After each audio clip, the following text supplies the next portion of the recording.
Are you ready for UFC 307 this weekend? Are you sure you're ready? Because it's going down in Salt Lake City this weekend, and you can get in on all the action with my partners at DraftKings Sportsbook. Right now, all new customers who bet $5 can get $200 in bonus bets instantly. Download the DraftKings Sportsbook app, sign up using my promo code SONNEN.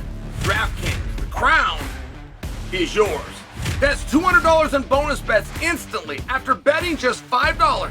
You can use your $200 in bonus bets to stay in on all the action. If sports betting is not yet available in your state, don't worry. You can still join in on all the fun at DraftKings Daily Fantasy for a shot at winning cash prizes. Download the DraftKings Sportsbook app now. New customers, use my promo code SONNEN.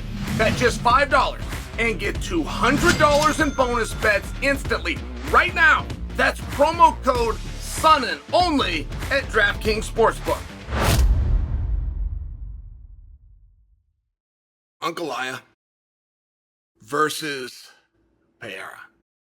And, I mean, the great spoiler in this might be the youngest, might be the most handsome, might be the most charming in the weight class, which is Rakic. But Rakic finds himself, because he's coming off a loss, because prior to that he was coming off of an injury, he finds himself in this spot of, I don't have the right.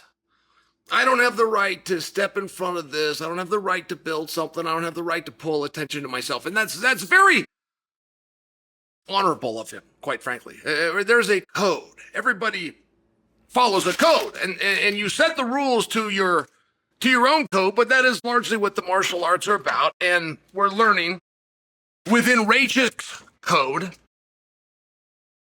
to bring attention to yourself when you're coming off a loss. He doesn't think's part of that. Now, I'm bringing this to you, but it's all very relevant because Ankalaev also understands the game, and Ankalaev's manager understands the game better than any manager in the sport, which is why he's gotten more clients, title fights, than anybody in the sport.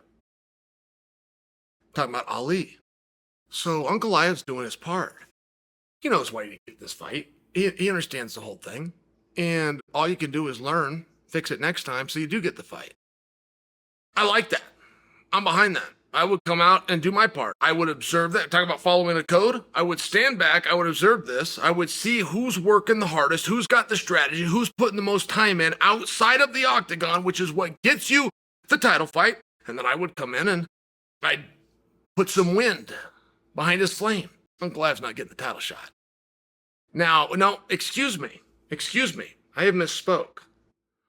Ankalaev is not fighting Pereira. Of that, I am rather sure. Things change quickly. So I'm coming to you with something, and I'm coming to you with it for a reason. You're going to have to read between the lines on that. Things change in that, right, we're having a different conversation come Monday morning. However, if Pereira is to not succeed against Khalil, and don't forget, he either wins or he does not win. There's not a third option, right? This is 50-50. So if he does not win, obviously he is not fighting, and that he being Pereira, he is not going to fight Ankalaev for the championship. If he does win, I do not believe they draw Ankalaev into the championship.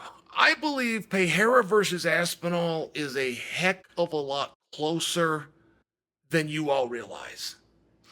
And Pereira will do the fight right now. Pereira's not joking around. Aspinall will do the fight right now, but he's not out there campaigning and pushing for it, considering he's sitting on the heels of Jon Jones. He's got plenty of focus. Oh, and by the way, Aspinall's just not going to call out a smaller guy, but make no mistake, he's going to do the fight. And Aspinall's services are retained. Aspinall's going to be in New York in November of this year. Aspinall doesn't have an opponent. The UFC's going to pay him. That's already agreed upon. Nobody's agreed to fight him. The UFC's agreed to pay him. He's going to go through a training camp. He's going to get licensed. So you have one half of that fight already done. And the other half, we're all well aware, is willing to do it. Now, before you think I'm breaking news for you, that's just one option. The other option is you take Pereira up on his other offer, which is to go down to 185 and challenge Dricus du Plessis. You must understand, I'm just getting to know Pereira. I haven't even met him yet. But Cormier did, right? Daniel's telling me about him. Anthony did. Anthony's telling me about him. Very different. Both of these guys came away from meeting him. Very different opinion of what he turned out to be versus who they thought he was. So when Pereira offered to go down against Dricus du Plessis, that was very much a big brother situation to Adesanya. Whether Adesanya finds that condescending or not, that's a separate conversation. If Dricus is champion and available, that means Dricus beat Sean Strickland, which is going to be a big problem for Alex Pereira. The same as he came and redeemed Glover, he will see it times two that he needs to redeem Izzy and Sean. It's the way his mind works. And Dricus versus Pereira, no different than Aspinall versus Pereira. And then option 3 is you have Ankalaev versus Pereira. So you tell me, without me saying any more than that, you tell me, does Pereira and Ankalaev fight for the title next?